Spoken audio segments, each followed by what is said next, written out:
it's our last one. I can't believe I made it. I can't believe I made it. I feel like these have gotten progressively a little bit more involved and time consuming, but they were the things that I wanted to make, and I really needed to stick to some gift sewing, you know? So I feel like today, maybe I should have done like a compilation of all the things we've made, like got them all out. Maybe I'll do one more, maybe, because I know I'm one shy of the traditional Vlogmas. But I think like doing something for my pets is definitely right up my alley. Like I wanted to make some more like cat beds or dog beds. And one in particular for my old kitty, who pretty much just lives right under my side of the bed on a little heating pad. He's the sweetest big guy. His name's Haku. And so I'm going to modify the Closet Core Free floor poof pattern. I've made this thing a bunch of times in bunch of different ways. It's pretty versatile if you're handy with kind of thinking in like these, you know, bag type shapes or, you know, things that are three-dimensional like objects. So I'm going to show you what I did, and I already partly sewed it to save some time and some, do not have the serger over here. I'll show you in a second. Anyway, so the Closet Core floor poof comes with this little pie-shaped pattern piece, and then this side piece here, and then there's also a bottom piece. This is it right here, all right? And I transferred mine to manila because I've used it so many times. It's really nice to be able to just trace it off. So I've made this into a dog bed a few times. I've made this floor poof before, and I made it in rainbow. It turned out amazing, actually, and it's kind of the thing that dogs use as a step stool. And I've also made a more of like an oblong shape like this. So basically taking the exact same pattern, but making this side right here much shorter. And so I'm going to show you how I did that because it's a pretty easy modification. And this pattern just gets super, super versatile for so many things. So I don't use these two pieces, but I will tell you that I took this piece and I took the number that they tell you to cut, and I made a solid pattern piece. It may have a pattern piece for that in the instructions. I can't remember because part of the instructions for this is to make an inner bag because it's to encourage you to like get rid of, like stuff it with your fabric scraps, right? If you do that, I'm just going to tell you, it will take a lot of your fabric scraps. Like you probably don't even have enough for it. But it will weigh about 75 pounds. And you'll definitely don't want to skip stuffing them in this removable bag because, oh yeah, the removable bag is actually a different shape. You want to stuff them in the removable bag because you don't want to have to empty your poof of all of these fabric scraps every time you want to wash it, all right?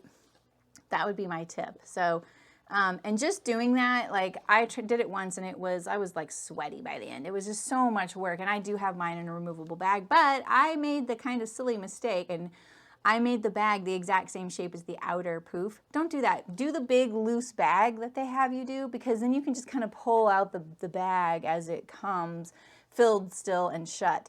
And I was too clever for my own good on that one, so follow their instructions. Okay, so anyway, I took this pattern piece and I made a whole piece of all of them together and cut it on the fold as like a template. So that's what I would recommend having on hand, right? And then you have this bottom to use as a top.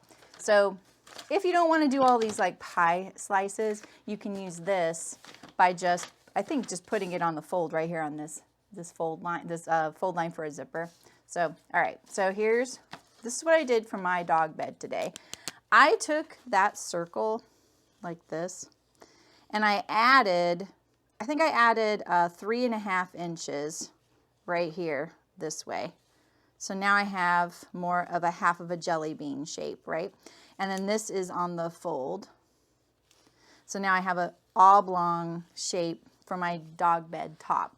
And then I took that long piece and I added that same amount to both ends. So 3.5, 3.5. And now that right there, that is only halfway around the dog bed top, all right? Because mine is cut in two, just because it's a gigantic piece, okay?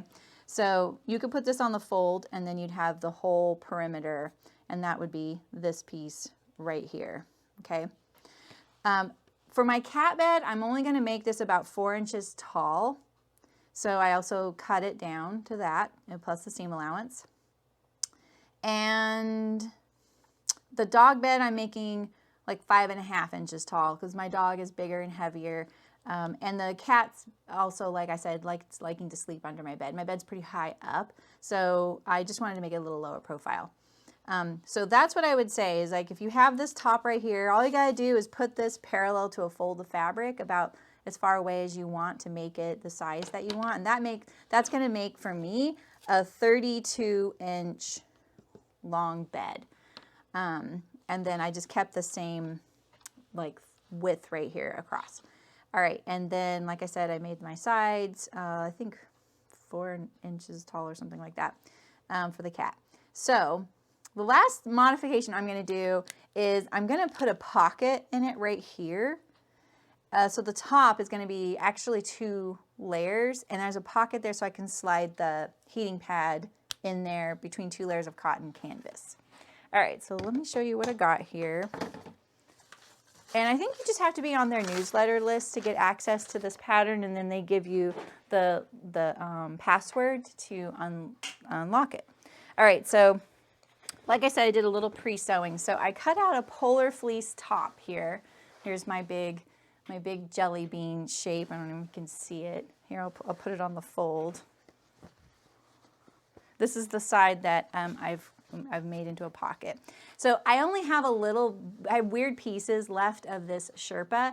And so I just kind of like took the scrap and I kind of rounded off all the little edges. And I decided, you know what, the whole thing doesn't have to be this. Just a little bit here and there will be fine. And then that way he can choose if he wants to be more on the polar fleece or more on this. And look, it looks a little bit like a little cat head. So I think that's a win. And then I'm making one for my dog too. I'm only going to be sewing the cat bed here. But the one for my dog, let me show you. It turned out really cute. Because look, it looks a little bit dog-ish. Once I saw that I got a cat kind of shape, I sort of contrived this one too. So, and then I just overlocked around the edge here and top stitched it down. Quick and dirty, nice and secure. All right, and so the only other thing I did was, like I said, I chopped off a straight edge off the end of my like oblong top. And then I cut a piece of canvas and I just sewed and turned that edge. So this is my pocket right here, because I wanted to pre-do that so that I could top stitch this through all layers, because top stitching is just on the polar fleece is a little bit wiggly. So that's where we're at. And so now I'm going to add a zipper. So this is one thing I do differently when I make it into a dog bed, is that I put a zipper along the side. So it goes right here. Boop, there's the zipper right here. And the reason I do that is it'll be a little easier to get bedding inside of it and out of it. The other way is a little just trickier to kind of stuff, because it's like going across that oval. So, and then this way I can also make the bed reversible. I can flip it over and he could use the other side of it. So that's my plan.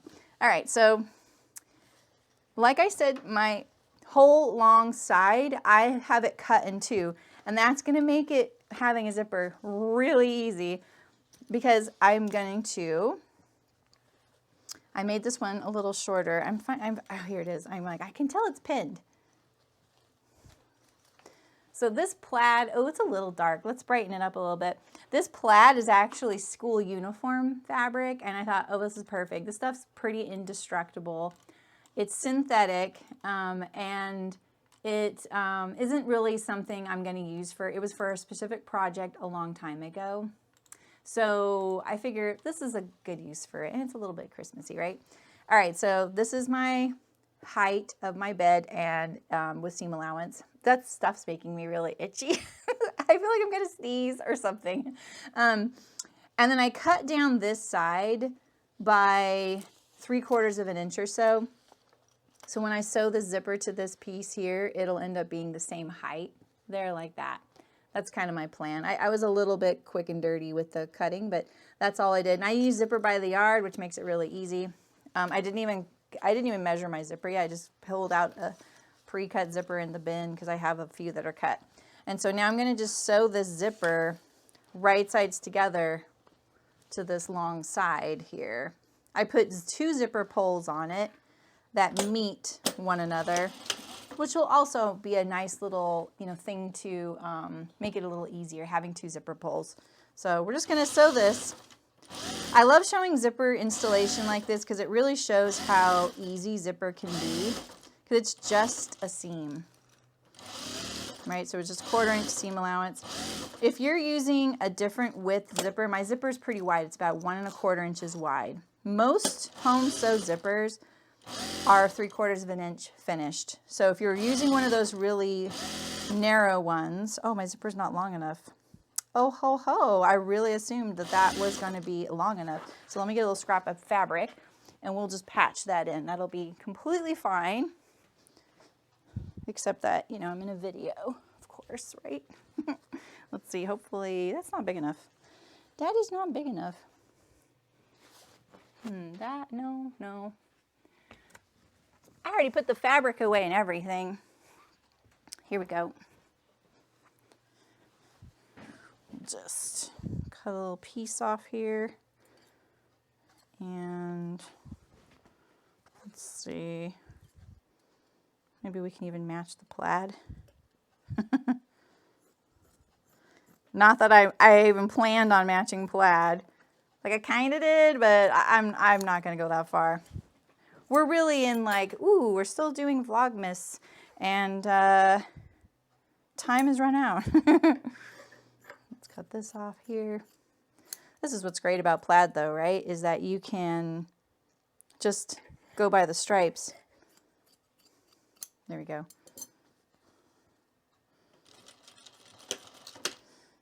What did I do this for? Oh, this is not what I was thinking of. Ah, shoot, I only need this piece. That's so funny. I was thinking of patching the end. I need to patch the end of the zipper. All right, so let's just sew this across. And then now we can just keep going. There we go. I almost made that so complicated. Well, in some ways I kind of did make that complicated. All right, so now we can trim this a little bit off. All right, and now our zipper is on there. See that? And then I patched that little end there, no biggie. I'm going to top stitch it so it lays nice and flat.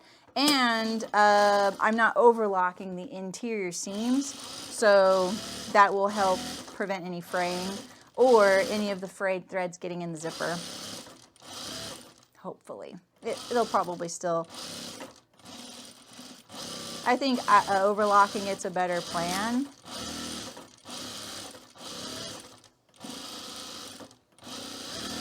All right. Okay. We'll stitch across this too. I should have done it before I did the seam, but that's okay. All right, and so now we have our other baffle here, and so we're going to put this... See, can I match the plaid? No, I don't think I can. We're just going to sew the ends here. I'm actually going to sew the other end. I'm going to leave one end open because even though I, did measure and I did the math and all that, I want to make sure that this is going to go around. Anytime you're doing something that goes around a circle, it is sometimes a little bit dicey. So you've got to make sure your math is good, of course, and your cutting is good and your sewing is good. But even a little 1/4 of an inch can really make it so it's impossible to get it onto the circle, right? So I'm going to leave this available to adjust. All right, so now we have it almost all the way around, right? So we have our whole baffle ready to put on. And then here is my solid, look at this thing, it's covered in fluff. We're just gonna leave it right in there. It's gonna be fine. We're gonna put our top on here. And we're just gonna treat this all as one piece, and see, here's my pocket right here. So I could have made this plaid underneath and you would have seen a little of the plaid showing, but I just felt like that would be a decadent use of that. Oh no, that's not what I did. I was thinking about that, but what I wanted was cotton. I wanted cotton on either side for the heating pad. That's what it was. It's on low. It's actually not a very hot heating pad. And he loves laying on it, so he's an old guy. All right, so all I did, see, was I finished this edge here. So I just took, you know, my oval, and I would say this is about, it's about 2 or 3 inches. Kind of trying to get this a little bit straighter on here. I just straight cut off, and then I just sewed these 2 pieces together. And then we're gonna just treat this as our whole top. And we'll just treat it like one fabric, and then we have a nice big pocket in there. All right, and so I'm gonna tack this in a few places. Let me rethread my needles, because of course I unthreaded it. So one of the things I love about making the zipper too is that, and the other one's a zipper as well. It's just so nice that you can just sew it all right sides together and turn it inside out like a pillow, right? Okay, so I'm just making sure this is gonna line up because I don't want it to get higgledy-piggledy, you know? All right. We'll just tack this in a few places so that it doesn't shift while we're putting the baffles on, or the sides. I've been using like so much scrap for so many of these projects, and it feels really good. Because sometimes you just have a big scrap and it's like, gosh, I have like a half a yard of polar fleece. You can't do a whole lot with half a yard of polar fleece beyond things like hats and things like that. But you really just don't need that many of those, you know? So I can't use it for, it's not even a long enough piece to do sleeves for like contrast or something on a garment. So it's really nice to be able to use it for a dog bed or something. And plus I really want my kitty to be comfortable. All right. So now I think the smart thing to do here is to give yourself some guides, right? So we're just going to quarter it like this. Put some little clips. And then now, even if you don't get these perfectly in the middle on each of these sides, as long as you line up this clip right here like that and fold up your edge pretty good, you'll at least get 4 equal sections. You know, pretty good. That'll help. Like I said, sewing circles to rectangles, definitely one of the harder things to sew when you get into like the bag making world and stuff like that. All right.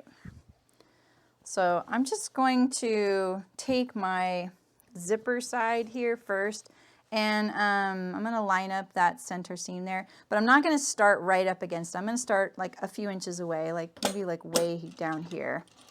And we're just going to go around and sew this. And one of the things that I should have probably done, because I just did those quarters, was quarter this, but I'm actually not going to do that. But those quarter marks are going to be really handy when I sew the bottom on, because we're going to want them to line up and not get like, you know, like tilted, right? So we'll do our best here. I should do a little bigger seam allowance as well, so I don't miss any of my edges. Oh, did I run out of bobbin thread? I had a whole bobbin in here. Oh, I guess I don't have a whole bobbin. I guess I already used a lot of it. So we'll just use, this is such a great opportunity to use up a bobbin that you don't really need. Let's see, what do we got here? There's not much there. We'll just maybe use this lighter blue. I'll use a black. I'll use a black. That's so funny. I really thought I had a lot of bobbin. Oh well. All right.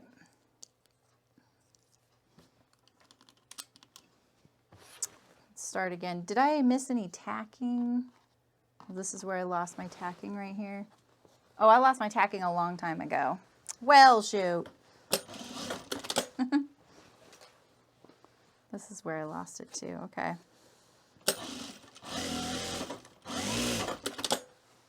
All right. So maybe we'll take this opportunity to lay our other one on here. Get it nice and flat and straight and lined up to the other oval. And we'll transfer these notches that we made to this top layer. And so that even if we don't notch the baffle, as long as we get it straight across from one another, it'll be nice and lined up and it won't get off. All right, so we have one here. This is kind of a good demonstration of how to react to what's in front of you. If you didn't sew it the like way that would have been the usual way, like, you know, like, oh, we're going to precisely measure this in quarters. We're going to precisely measure our baffle in quarters. We're going to precisely measure our bottom in quarters. And then all those quarters line up. Now, sometimes, you know, you might have, what if you had like 10 yards of this? You were doing professional dog bed making. You didn't want to have to mark all those. You just wanted to have a long strip of this. This is one way to get around that, because as long as you are looking, especially with the plaid, that'll help us. We can use these notches here and we can go, oh, we want one right there. This is obviously a bad example, but you'll see what I mean. It's just another way. It's kind of, I think about this like it's geometry. So I know that my plaid's probably going to look a little wiggly if I don't stay perfectly on a line.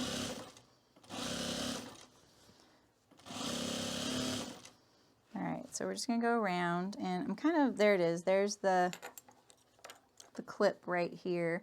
So we're going to put a pin here for that clip. Is that where I want it? Yeah, it's like right on the edge of that plaid. Kind of hard to see what you're looking at, doesn't it? All right, let's make sure we get all these layers lined up.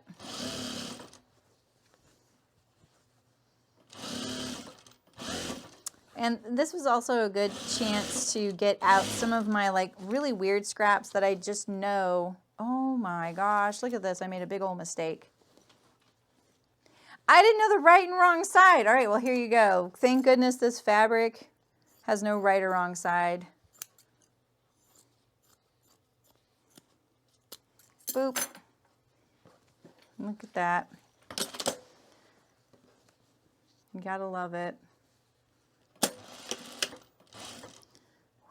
If you have a right or wrong side, you probably won't make that mistake. There we go. Now we can keep on going. All right, and so some of those weirder fabrics I have some leftover pieces of quilted lining, you know, like kind of like sleeping bag material. I have some of that. Oh, I just did it again. Wow. Why?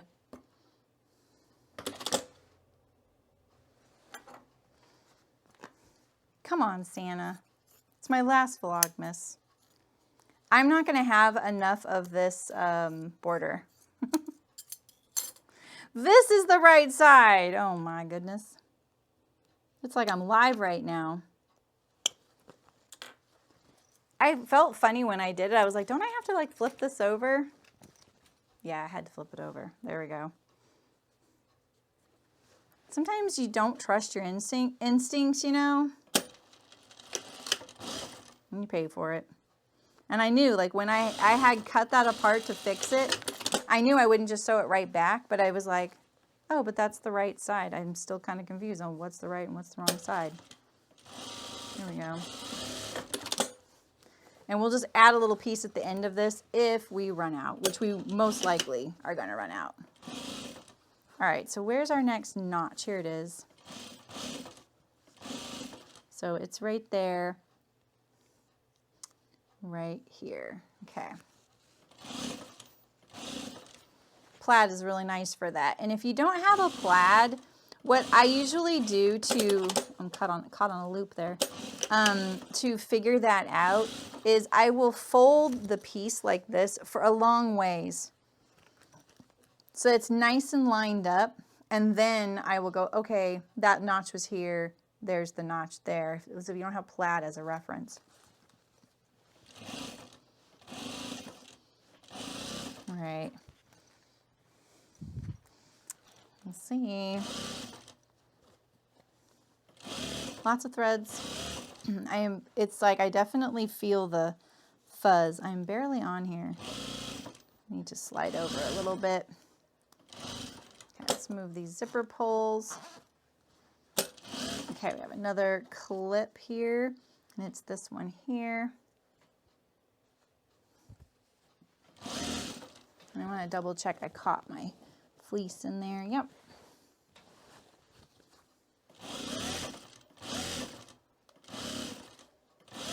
All right, so we're going to be a couple inches shy. That's about what I cut off. All right, so let's see. Where's my fabric piece? Here we go.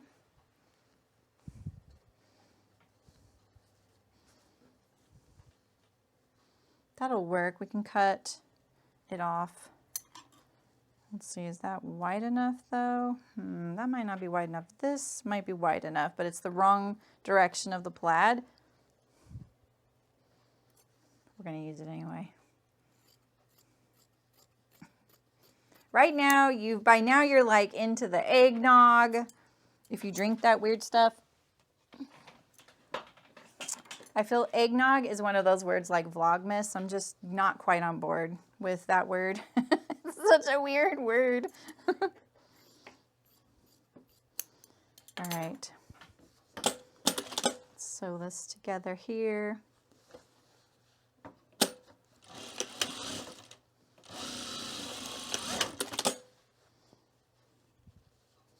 Showing my true production skills on the fly, the factory floor fly.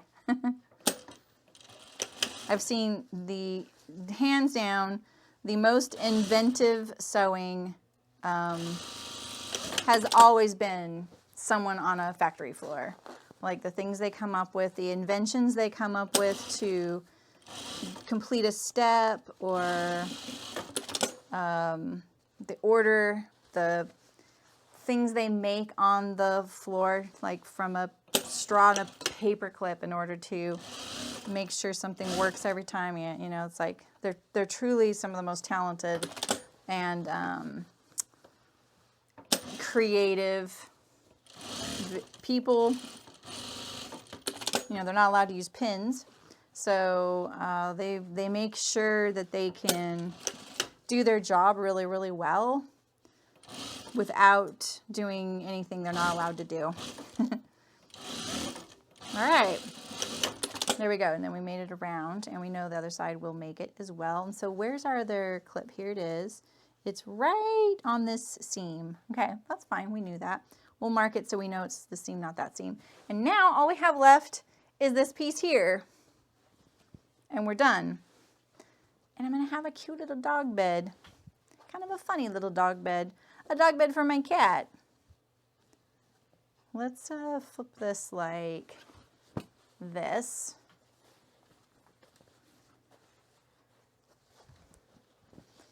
And we'll line up our notch. This fabric, this plaid, is very unforgiving. It's a kind of a loose weave, obviously, because it's like shredding, right? At the same time, it's not very flexible. You know, like I think of like linens and hemps being a loose weave, or a plaid flannel. A lot of yarn dyed fabrics in general being a little bit loose, a little bit, you can kind of like push it together and pull it apart. It's very, not stretchy, but it's just very relaxed, you know. And this fabric is not like that. It's partly because it's a synthetic. Even though it's a yarn dyed fabric, it is not very amenable to me, you know, easing it in or stretching it. Like I can't really stretch that little spot right there. I had to make it match. All right, so here's our next one right here. Let's just pin it goes to this right here. And then our last one's over here. There's the clip right there. Okay.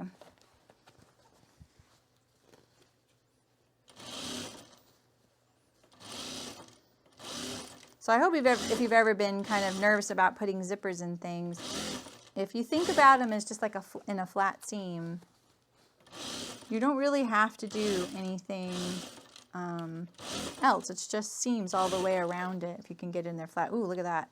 We are not going to make that. Let's see if I can stretch this area because it's the bias though. You know, but the bias is still going to stretch on me. So let's try and get a little bit of bias. Ooh, do I dare? I don't think I dare. No. We've had too much bad luck. The sewing fairy is not on my side right now. So maybe honestly, maybe the sewing fairy is just not looking out for me. They're busy on Christmas Eve. And you know what? That's fine because I know that there's a lot of people out there like last minute crunch sewing right now, and you can have the fairy, especially if she's being nice. If she's not being very nice, then she should just go sit in a corner and with the elf on the shelf and drink some eggnog or something. I don't know. I've actually never read the elf on the shelf. I don't know what that little critter does. But if he's just sitting on a shelf, right? Like, can't he just have a party with the fairy? I don't know. I'm getting a little esoteric. It sounds like I'm drinking the eggnog right now. All right. A lot of thread here. Oof. I'm not trying very hard to ease it in. Get rid of this thread here. Can we do it? Can we do it? We can not, but ooh, wait. Okay. Phew. Barely. We barely did it.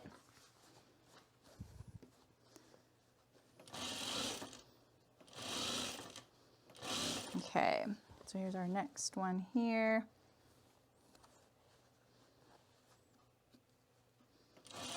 I can't wait to give this to Haku. He is just my buddy. When we adopted Haku, we also adopted his like, he wasn't his like brother from a litter. They were just friends at the adoption place. And I said, does he have a sibling or someone, you know, he plays with, like another kitten, and we wanted to get two? And they said, yeah, he actually does have a little buddy, and we adopted that one too. And they were both named after characters in Spirited Away, which is an incredible anime movie. And his brother was named Chihiro. Even though Chihiro in the movie is a little girl, Haku is the little boy, and the little boy turns into this dragon. And Haku looked just like this dragon. He's white, and he had these gray ears and a gray mullet of all things. It's the weirdest coloring. He grew out of the mullet, and now he just has a little like gray eyebrows right here, white ears, white everything else. Just like this little gray. Whew. God, does he still have that? I don't know. But, and we lost Chihiro when we moved here. He was a little bit more adventurous and liking nature. So I think he found the wrong end of a bigger animal. So, but we still have Haku, and he's such a survivor. He's really been with us through everything. So, okay. So here's my, I should have given you this tip. If you have locking zippers, you need to have left a little bit of it open before you sewed it up, because it's almost impossible to open a zipper from the back side. These are not locking zippers. They're just zipper by the yard. Okay. Let's see here. So we got our sides. Let's see, we can gonna need a lint roller for this animal bed. There's my pocket right there. Let's get rid of this thread here. Let's see. Oh, I hope the microphone works here. Yeah, look at that. That's pretty cute. Got my pocket here for the heating pad on natural fiber. And there's all the patching I did on the end. Doesn't look too bad. There's my zipper. This isn't my favorite. Maybe I could top stitch this around there. I normally would have overlocked that, but we're doing the quick and dirty thing, right? So maybe I will just top stitch this seam allowance here. See, look at this is this is exactly what I'm talking about. These threads getting into your zipper. Pain in the butt. All right, I'm going to push the seam allowance away from the zipper. Oh, some of my worst sewing. This is a treat for you guys. See some of my worst sewing. And then I'm just going to top stitch it away from the zipper, just to make it less frustrating to use. I don't really want this top stitch line here, but it'll probably just like fade into the polar fleece anyway, so you can't even see it. Look at that. I'm really pulling with my fingernails on the zipper. I love Zipper by the Yard. If you ever need tips, just ask. There's so many things you can do with it. It's so versatile for bag making, pillows, some pockets. You can't use it for a separating zipper. You can't use it for like a dress.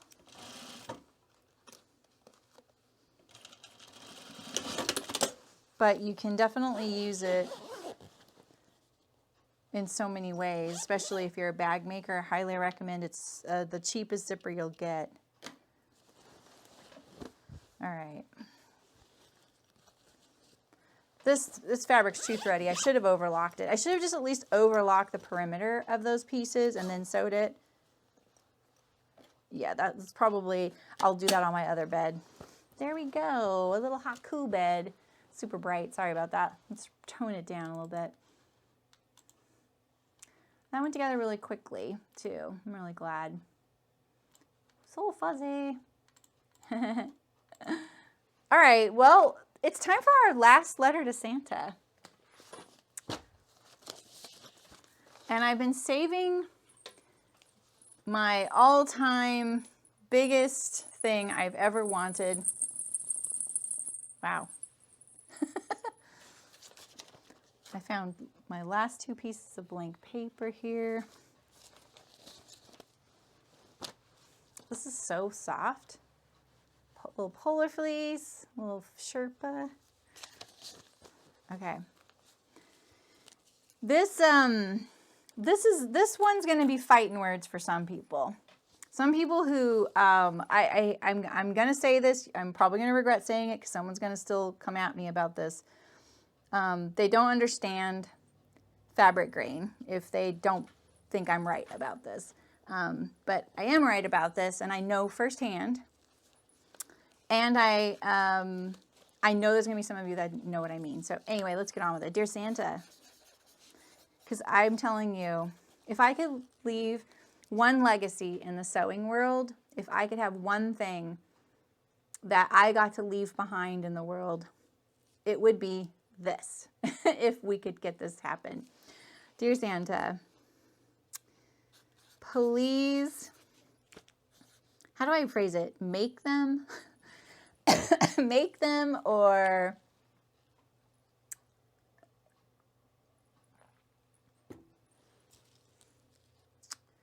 I don't want to force anybody.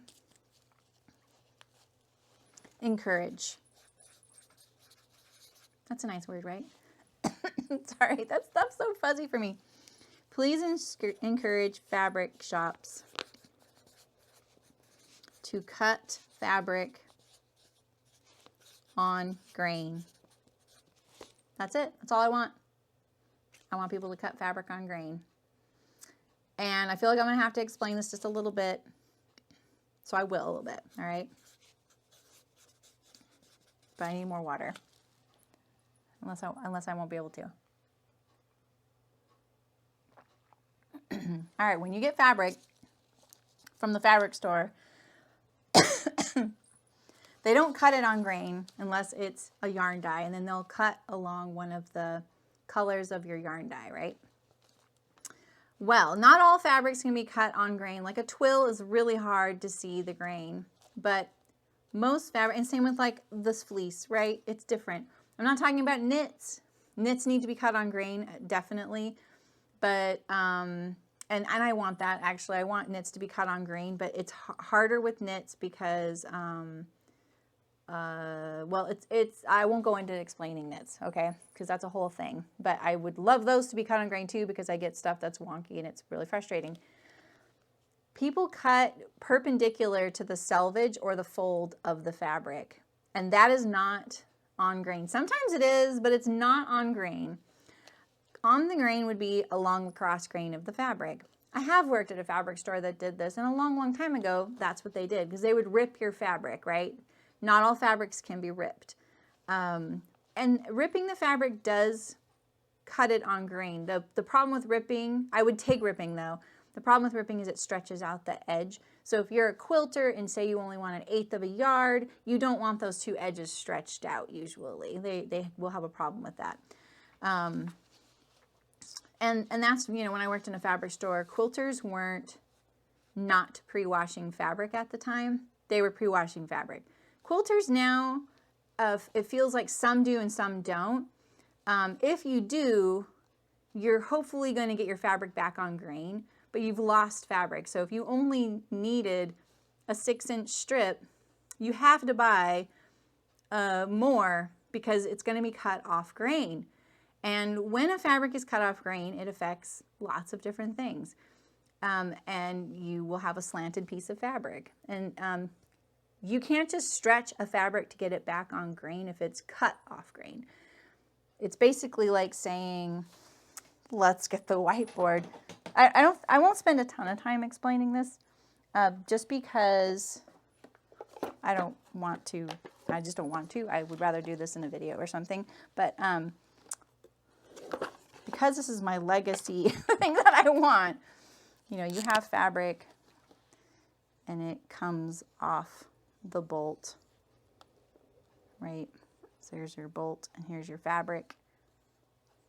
And there's, you know, 2 layers of fabric, right? And this is the fold. Actually, let's look at it like this. Here's your fold. There's your cut edge. Fabric can get put on the bolt wonky. When your selvages are perfectly lined up, that does not mean the fabric's on grain. So the only thing that makes sure the fabric is on grain is if the fibers, you're cutting along the weave of the fiber. That's it. That's all there is, you know. So you can have a bolt of fabric and it's actually on there like this. And that's obviously, if you cut perpendicular to this fabric, that's not on grain, right? The selvages can be lined up and you cut perpendicular. That doesn't mean it's on grain. It's cutting on this weave that puts it on grain. And obviously this is an exaggerated piece of fabric, but we did have sometimes bolts of fabric because we would true up the bolt. We would get the bolt in and we would true it up and cut it on grain, and we would just like find the grain and cut it. And sometimes it would look like this on the bolt. You would see this piece, or it would look more like, actually, it would look more like this. Sorry, I can't draw today. I didn't expect to be explaining this. It would look more like this, and we'd get people like very concerned. Why is this crooked? And we're like, it's not crooked. It was just put on the bolt crooked. But when we cut this, we're going to give you a piece that's parallel, right? And you're going to get a perfectly parallel piece. You're going to get every square inch of fabric, and that's the way to do it, is cutting it on grain. And when we also only cut with scissors, never rotary knives, because it's easier to find the grain with scissors. And when you wash that and maybe pull it a little bit, because that selvage has been torqued so much from the grain of the fabric, it'll be on grain forever. And so if you've ever sewn curtains and they hang diagonally, that fabric wasn't cut on grain, and you were like, hey, this is perfect. This fabric's the same width of what I need my curtain to be. All I'm going to do is fold over the top, make a pocket for the rod, and then I'm going to hem it up and hang it up, and then your curtain hangs at an angle, and it's because that top edge is actually cut crooked, and you can't tell because it's so torqued from being on the bolt. So anyway, that would be my thing, is fabric stores going back to cutting fabric on grain. This would be so stellar for pants making. There's one fabric store that's very, very, very popular and has the most gorgeous assortment of fabric. I love the stuff they get, and they cut so badly I won't order from there anymore. It's kind of a shame because I love their fabric. And I finally brought it up to them. I just said, hey, you know, I don't know, like the fabric is pretty wonky. Like it looked like they were going like this, like taking the fabric and going like this, cut, like wadding it up. I'm not exaggerating. I have photographs and everything. And one time it was fabric that was like $45 a yard. And if I measured the piece was like this. I'll show you what it looked like. I'm on a rant. I'm ending the year on a rant. Here was the selvage. Here was the selvage. Here was the fabric. Like that. I'm not kidding. And if you measured this edge, I got the yardage I needed. If you measured along the fold, I got the yardage I needed. If you measured here, I got the yardage I needed. But this, the grain was so off here that I had to move all my pattern pieces back and forth to actually get pants that would hang right. And that was washed and everything, and it was a linen. It was a really expensive linen. And they've done that to me 4 times. So I won't order from there anymore. So other stores are much better, but we should talk more about this, because I should give you an example of how this works and understanding like the grain of fabric. And it's kind of a funny thing, you know, like when I brought it up to them, they were like, oh, so sorry about that. Oh, here's a coupon next time you come. And I was like, that's exactly the same coupon you give everybody. Like that coupon's standard at their place. So I was like, okay, I don't think so. So, you know, sewers are smarter than, you know, we're giving credit. So anyway, that would be my selfish for the sewing world Dear Santa letter. I had to end it on a bang, right? And we should talk more about this because it's a really important thing. You deserve every square inch that you're paying for, and you're not getting it. You're just not getting it. Some stores are cutting on the grain by accident. Sometimes they're cutting on the grain because their fabric is wound properly on the bolt and it's just coincidentally happening. Fabric stores will not lose fabric by cutting on the grain. They will lose the first 1 to 2 inches of the bolt, and that's it. Once it's trued up, it stays trued up all the way through. You actually will have, you can cut so precisely, you don't have to pad the order. So you can actually have a little more fabric and make more money per bolt. So that would be my plea. That's why you hear people saying, oh, I like it when people pad my fabric order. They need that because they don't have enough for their project if it's not cut on grain. Anyway, I'm gonna go. Oh man, I might have to edit all that out. Happy Christmas if you celebrate Christmas. Happy New Year. Thanks for sticking with me with Vlogmas. I can't believe I made it to the end. I'm really happy that I did. And may you get everything that you wanted for the holidays. And you explained to me how good eggnog is because I don't think so. I'm not sure. It's called eggnog. I don't know. Doubts. Serious doubts. That's all I got to say. But I love you all. Thanks so much for watching. Thanks for making this such an amazing month. And I'll see you soon. Bye.